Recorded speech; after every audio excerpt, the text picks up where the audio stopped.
A needle slipped into his vein. His eyes snapped open, and they found her. Not the ceiling, not the fluorescent lights, not the blood-soaked gurney or the chaos of the ER around them. Her. She froze. His gaze locked onto hers with an intensity that made her breath catch. Dark, unblinking, like he was memorizing every detail of her face. Amara, vitals. Dr. Chun barked from across the room. She blinked, shook it off, and focused.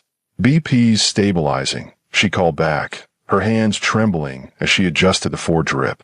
The man on the table didn't look away. His lips parted slightly, and for a moment, it seemed he might speak, but he didn't. He just watched. If you're already hooked, hit that subscribe button. This story gets darker. Trust me. Amara Hayes had been a night shift nurse at St. Catherine's ER for 3 years. She had seen everything. Gunshot wounds, overdoses, domestic violence cases that made her stomach turn. But she had never seen a patient like him. Min Jae Kim. That was the name on his ID when the hospital finally processed him. 28 years old. No emergency contacts. No medical history. Just a name and a face that looked as if someone had sculpted it, knowing beauty could be a weapon. The stab wound in his side was deep, but not fatal. Someone had known exactly where to cut without killing. Gang violence. Officer Martinez muttered as he took photos of the scene. These Korean Mafia cases are getting worse. Amara didn't respond. She was too busy trying to ignore the way Min Jae's eyes followed her as she moved around the trauma bay. It wasn't normal. Patients in shock didn't track movement like that. They didn't stare with that kind of focused intensity. It was like he was studying her. Girl. She turned. Her best friend Nia stood in the doorway, arms crossed, one eyebrow raised. What? Amara asked. Don't want me, Nia said, stepping closer and lowering her voice. That man has not taken his eyes off you since we wheeled him in. He's disoriented. He's obsessed, Nia cut in. She glanced over at Min Jae, now being stitched up by Dr. Chun. And honestly, if he wakes up fully and asks for your number, I'm quitting this job. That level of fine should be illegal. Amara rolled her eyes. Nia, I'm serious. Look at him. She did, and she hated that Nia was right. Min Jae was beautiful in a way that felt dangerous. Sharp jawline, high cheekbones, black hair falling slightly into his eyes. Even covered in blood and bruises, he looked like he had stepped out of some dark, twisted romance novel. He's a patient, Amara reminded her. He's a problem, Nia corrected, and you're about to fall right into it. An hour later, Min Jae was moved to recovery. Amara was assigned to his post-op care. Of course she was. When she walked into his room, he was awake, sitting up slightly. His dark eyes tracked her the moment she stepped through the door. Good evening, Mr. Kim, she said, keeping her voice professional. I'm Nurse Hayes. I'll be checking on you tonight. He didn't respond, just stared. Clearing her throat, she moved to his bedside and pulled up his chart on the tablet. Your vitals look stable. How's your pain level? 1 to 10. Silence. She glanced up. He was still watching. Mr. Kim, Amara. Her heart skipped. It was the first time he had spoken, and his voice was low, smooth, almost gentle. How do you know my name? She asked, though her badge was right there on her scrubs. It suits you, he said softly. She didn't know what to say, so she didn't. She finished checking his monitors and turned to leave. Wait. She stopped. Will you be here tomorrow? He asked. She glanced back. There was something in his expression now, something softer than the intensity from before. I work nights, she told him. So yes. He nodded slowly. Good. She left the room before she could overthink it. But as she stepped into the hallway, she felt it. The prickling sensation at the back of her neck, like she was being watched. She turned around. The hallway was empty. But through the window of Min Jae's room, she could see him, still staring. Later that night, Nia cornered her in the break room. Okay, spill, she said, plopping down next to Amara with a bag of chips. What happened in there? Nothing, Amara lied. Liar. You've been weird since you came out of his room. Amara hesitated, then sighed. He knew my name. Nia blinked. Girl, it's on your badge. I know, but she paused. It wasn't what he said. It was how he said it. How did he say it? Like he'd been thinking about it for a long time. Nia stared at her, then grinned. Oh, you're cooked. I'm not. You are. You are so cooked, Nia said, leaning back and munching on a chip. Just don't let him break your heart. Or stab you. Whichever comes first. Amara laughed, despite herself. But later, when she walked to her car in the parking garage, she couldn't shake the feeling. That sensation of being watched. She glanced around. The garage was nearly empty. Just a few scattered cars under the flickering fluorescent lights. No one was there. As she unlocked her car, she saw it. A black SUV, parked 3 spaces down. Engine off. Windows tinted so dark she couldn't see inside. She stared at it for a long moment, then got in and drove away. In her rearview mirror, she saw the SUV's headlights flick on, and it followed her. She didn't tell Nia about the car. She didn't tell anyone. By the time she got home, it was gone. Maybe she had imagined it. Maybe she was just exhausted. That's what she told herself as she unlocked her apartment door and stepped inside. Everything looked normal. Her keys went on the hook, her bag dropped onto the couch, and she kicked off her shoes, heading to the bathroom to shower. But when she opened the bathroom door, she froze. The mirror was fogged, like someone had just taken a shower. She hadn't been home in 12 hours. Her pulse spiked. She glanced around the small bathroom. Nothing else seemed out of place. Maybe the landlord had come by. Maybe there was a leak. She forced herself to breathe and turned on the shower. But when the water heated up, she noticed something else. Her perfume bottle. It was on the opposite side of the counter. She always kept it on the left. Now it was on the right. She stood there staring at it, her heart hammering. Someone had been in here. She grabbed her phone and called Nia. What's wrong? Nia picked up on the second ring. I think someone's been in my apartment. What? She swallowed hard. The bathroom mirror was fogged, and my perfume moved. There was a pause, then Nia sighed. Babe, you're working nights. Your brain is fried. You probably just forgot. I didn't forget. Amara, listen to me. You're stressed. You're exhausted. And you just met a hot, dangerous Mafia patient who's clearly into you. Your imagination is working overtime. Amara wanted to argue, but maybe Nia was right. Maybe she was just tired. Okay, she said quietly. Yeah, you're probably right. Get some sleep, Nia said gently. I'll see you tonight. Amara hung up and tried to believe her. But when she walked in her bedroom, she saw it. Her closet door. It was open. She always closed it before she left. Always. She stared at it for a long moment, then closed it, locked her bedroom door, and tried to sleep. But she couldn't shake the feeling. Someone was watching her. Amara didn't sleep. How could she? Every creak of the floorboards sounded like footsteps. Every shadow on the wall looked like a figure lurking in the corner. By the time her alarm went off at 6 p.m., exhaustion clung to her like a second skin. Still, she dragged herself out of bed, showered, and forced herself through the motions of getting ready for her night shift. When she arrived at the hospital, Nia took one look at her and frowned. You look terrible. Thanks, Amara muttered. I'm serious. Did you sleep at all? Not really. Nia studied her for a beat, then sighed. You're still freaked out about your apartment, aren't you? Amara didn't answer. Amara. I'm fine, she cut in. Let's just get through the shift. But she wasn't fine, and the feeling only intensified when she checked the assignment board. Min Jae Kim, room 304. She was his nurse again. When she walked into his room, he was sitting up in bed, looking far better than the day before. Fresh bandages, healthy color, and when he saw her, his face lit up, actually lit up, like she was the best thing he'd seen all day. Amara, he said softly. There was again that gentle, warm voice. Mr. Kim, she replied, keeping her tone clipped and professional.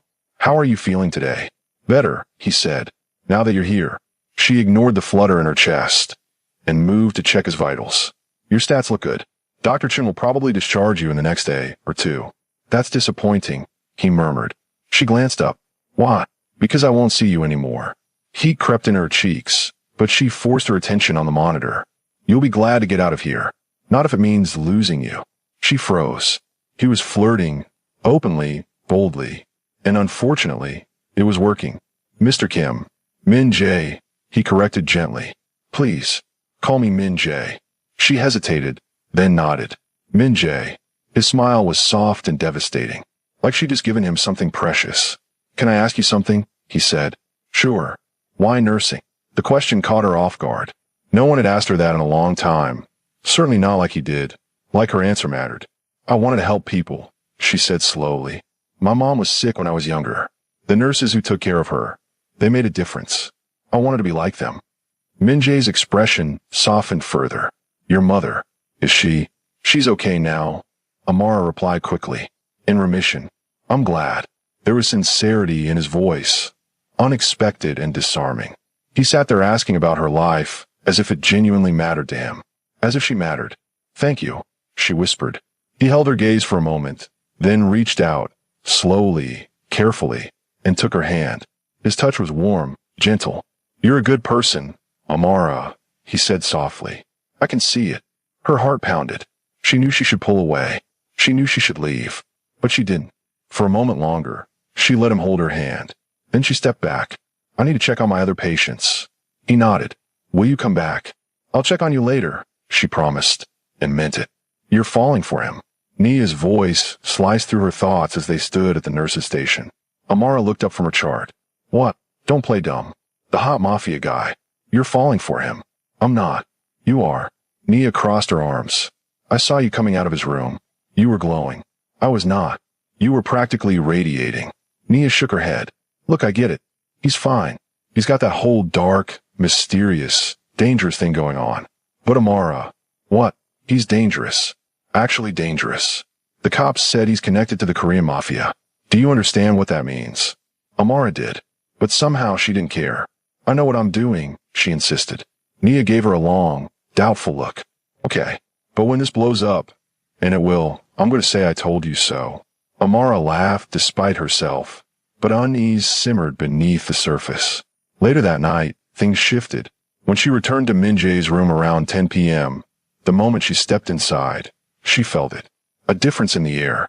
Min Jae stood by the window, staring out at the city lights. His posture was sharper, stronger. "Min Jae," she said cautiously. He turned. Amara's breath caught. His eyes were different, harder, colder. The warmth from earlier was gone. "Amara," he said. Even his voice was different, deeper, rougher. "Are you okay?" she asked, stepping closer. He didn't answer. Instead, he moved toward her fast. Too fast. Suddenly he was right in front of her, his hand lifting to cup her jaw. "You smell good," he murmured. Her heart slammed against her ribs. "What?" "Like vanilla. And something sweeter." His thumb brushed her lower lip. Possessive, dominant. Nothing like his earlier gentleness. "Min Jae." "Say my name again," he commanded softly. She swallowed. "Min Jae." His eyes darkened. He leaned in, so close she could feel his breath against her skin. "You have no idea what you do to me," he whispered. Fear and something darker tangled inside her. "I need to go," she breathed. He studied her, then stepped back. "Of course. I'm sorry. I shouldn't have." "It's fine," she cut in quickly. "You're still healing. Get some rest." She left before he could say more, hands trembling. His touch still burned on her skin. Back at the nurse's station, Nia stared at her like she'd lost her mind. "He was different tonight," Amara said quietly. "Different how?" Nia asked. "I don't know. Harder. More intense." "Intense how?" Amara hesitated. "He touched me." Nia's eyes widened. "He what?" "Not like that, just my face." "But it was different." "Amara, that's called mood swings," Nia said. "Men have them. Especially stabbed, painkiller-filled ones." "It didn't feel like mood swings," Amara insisted. "It felt like..." "Like what?" "Like he was a completely different person." Nia squeezed her hand. "You're overthinking this." But Amara wasn't sure. When she got home that night, everything seemed normal. No fog mirrors. No moved perfume bottles. Relief washed over her. Maybe she really had imagined it all. She locked the door, dropped her bag, and headed to the bedroom. Then froze. Her bed covers were pulled back, like someone had been lying in it. She stared, pulse racing. Then she saw the indent on the pillow. A head-shaped indentation. Her stomach dropped. She grabbed her phone and called Nia. "Someone's been in my apartment again," she whispered. "What?" Nia gasped. "Are you sure?" "My bed. Someone was lying in it." Nia turned serious instantly. "Pack a bag. You're staying with me. No arguments. I'm coming to get you." Amara packed fast, heart hammering. But as she stuffed clothes into a duffel bag, she froze. That feeling, that crawling sensation along her spine. She turned slowly toward the window. A shadow stood there. Tall, broad-shouldered, watching her. She screamed. The shadow vanished. Moments later, her phone buzzed again. "Amara, I'm 5 minutes away. Stay on the phone." But Amara couldn't speak, because she just realized something. She lived on the 3rd floor. There was no balcony, no fire escape, no way anyone should be standing outside her window.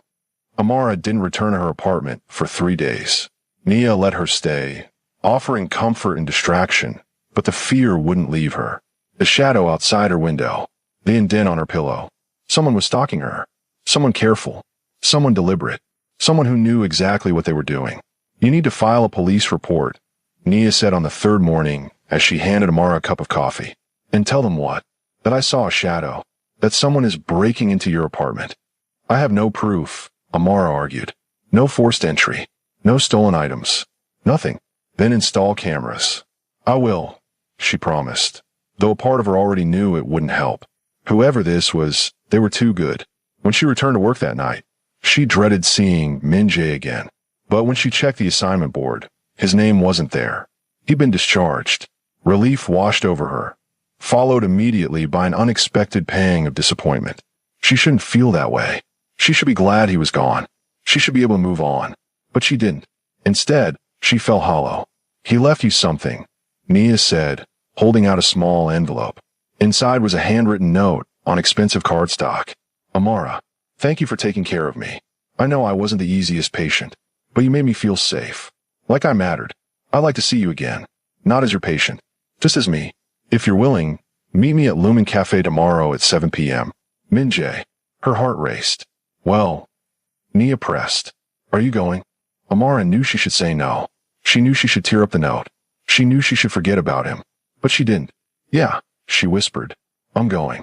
The next evening, she arrived at Lumen Cafe right at 7 p.m. The warm lighting and soft music created a gentle, intimate glow around the room. At the corner table sat Min-jae, wearing a dark sweater and jeans, looking almost painfully handsome. When he saw her, he stood immediately. Amara. Hi. He pulled out her chair before sitting opposite her. You look beautiful. Thank you. For a moment, they simply stared at each other before he spoke again. I wasn't sure you'd come. I almost didn't. What changed your mind? Curiosity, she admitted. About this. He smiled softly. I'd like it to be something real. Her breath hitched. I know this is fast, he continued. And I know my circumstances aren't ideal. But I've never felt this way about anyone before. Just give me a chance. She hesitated before finally nodding. Okay, one chance. His smile lit up the entire room. They spent 2 hours talking. About Seoul, about her college years, about art and podcasts and everything in between. He was funny, thoughtful, unexpectedly warm. And when he walked her to her car afterward, he gently took her hand. Can I see you again? He asked. Yes. He kissed her softly, gently, perfectly. For the first time in days, she felt safe. The following weeks were blissful. Min-jae texted her every morning, took her out every weekend, and occasionally surprised her at work with coffee. He was everything she had always wanted someone to be. But slowly, things began to shift. Sometimes his kisses were soft. Sometimes rough, desperate, almost hungry. You okay? She asked one night. He blinked out of some distant trance. Yeah, sorry. It's okay, she assured him. And it was. She liked both sides of him, the gentle and the rough. But the inconsistencies didn't stop. He would hold her hand with his left hand one day, and his right the next. He'd remember small details sometimes, and forget big ones at other times. Are you feeling okay? She asked during a walk in the park. Fine, he replied. What? You seem off. Distracted. He stopped and looked at her. Something in his voice changed, deeper, colder. I'm here, Amara. I'm always here. Then he pulled her close. Do you trust me? Do you trust me? Yes. He kissed her hard, and when he pulled away, the coldness vanished. Good, he murmured. Because I'm never letting you go. During lunch at the hospital cafeteria, Nia watched her with concern. Something's wrong with him, she said. What do you mean? Your boyfriend. Something's off. Amara tried to brush it off, but Nia continued. Yesterday, outside the hospital, his cologne was different. The first time I met him, he smelled like sandalwood. Yesterday, he smelled like cedar, and his watch was on the opposite wrist. And when I said hi, he looked at me like he'd never seen me in his life. Amara froze. I'll talk to him, she finally said. That night, she went to his sleek, modern apartment. I need to ask you something, she said, pacing. Okay. And I need you to be honest. Always. She swallowed. Are you seeing someone else? No, he exclaimed. Why would you think that? Because you're different. You change. Your scent, your habits, your memory. Sometimes, she hesitated. Sometimes it feels like you're two different people. Silence filled the room. Then he laughed softly, sadly. You're more perceptive than I thought. Her blood ran cold. About what? I'm not seeing anyone else, he said gently. But you're right that something's different. He stepped closer, touched her face, then kissed her deeply. So deeply that the questions dissolved, slipping from her mind like water. She left later that night, her thoughts hazy, and returned to her apartment. She kept telling herself she was safe now. She had cameras, sensors, new locks. But when she walked into her bedroom, she froze. A rose lay on her pillow. Fresh. Red. Her heart stumbled into silence. She called Nia. Someone's been in my apartment again. Check the cameras. She did. Nothing. No footage. No intruders. No shadows. Only herself, entering and leaving that morning. That's impossible, she whispered. Get out of there, Nia said urgently. Right now. But a sound stopped her. Running water. From the bathroom. Nia, get out. But she couldn't move. The bathroom door opened. Standing there, dripping wet, shirtless, water sliding down his chest, was Min Jae. Except, not Min Jae. His eyes were darker, hungrier, wrong. Hello, Amara, he said softly. And then he smiled. Amara couldn't breathe, couldn't think, couldn't move. The man standing in her bathroom doorway looked exactly like Min Jae.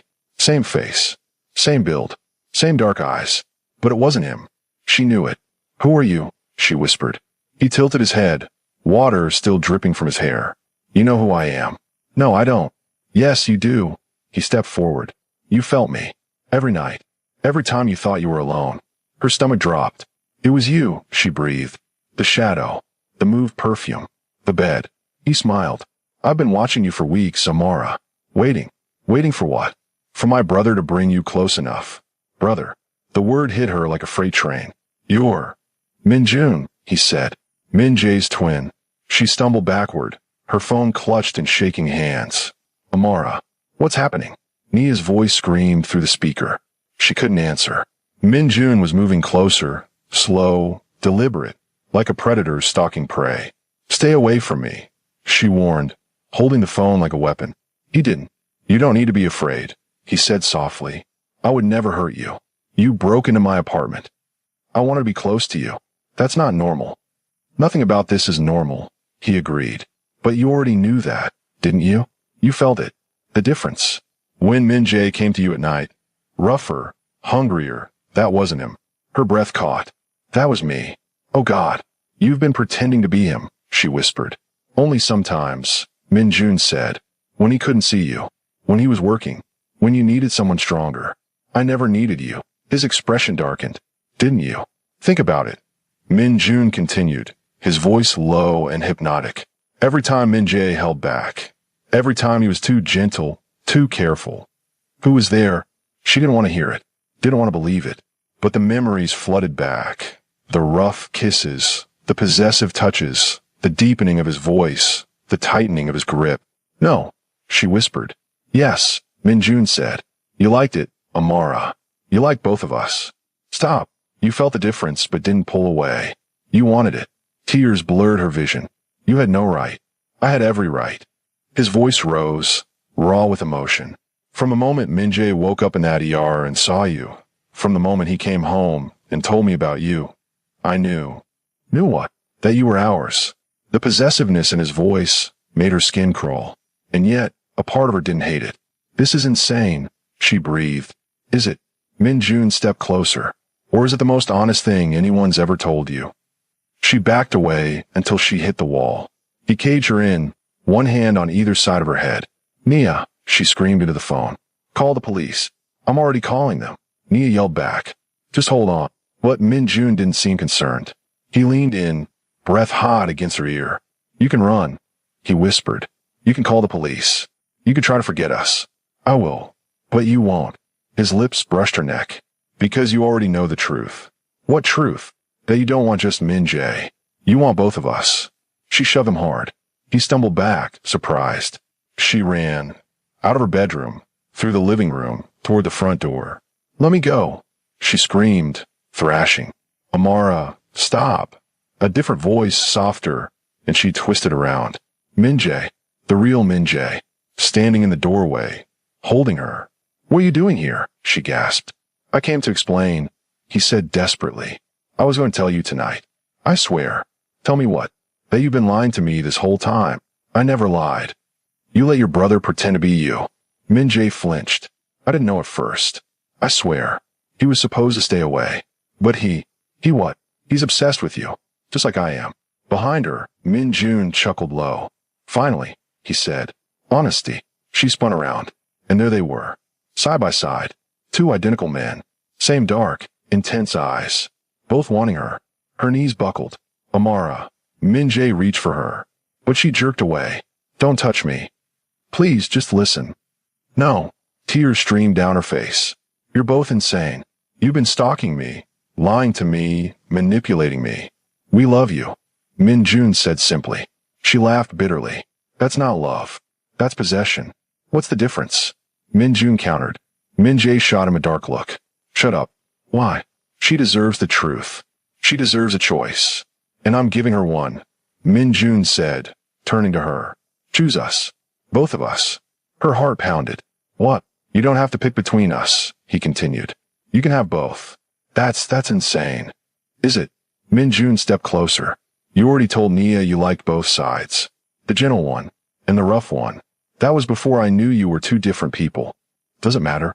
Min Jun asked. Does it really matter that we're two bodies instead of one? Yes. Even as she said it, doubt crept in. He was right. She did like both sides.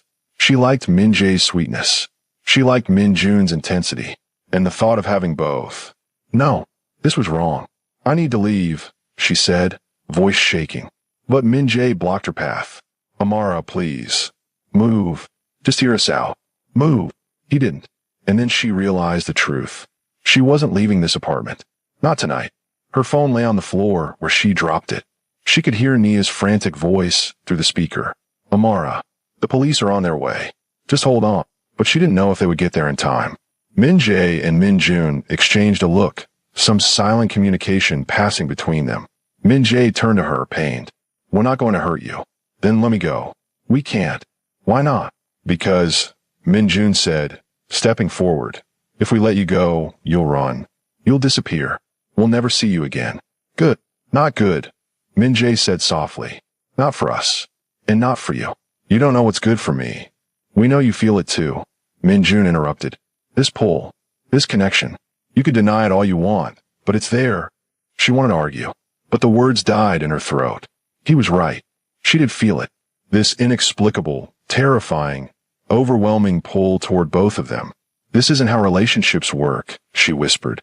Maybe not normal ones, Min Jae said. But we've never been normal. And neither is what we feel for you, Min Jun added. They moved closer. Both of them. Surrounding her. You belong with us, Min Jae said softly, reaching for her hand. You belong to us, Min Jun corrected, his fingers brushing her cheek. And she couldn't breathe, couldn't think. The room spun, vision blurred. Amara. Min Jae's voice sounded far away. She's hyperventilating, Min Jun muttered. Strong arms caught her as her legs gave out. I've got you, one of them murmured. She didn't know which, and she didn't know if it mattered. Because everything faded.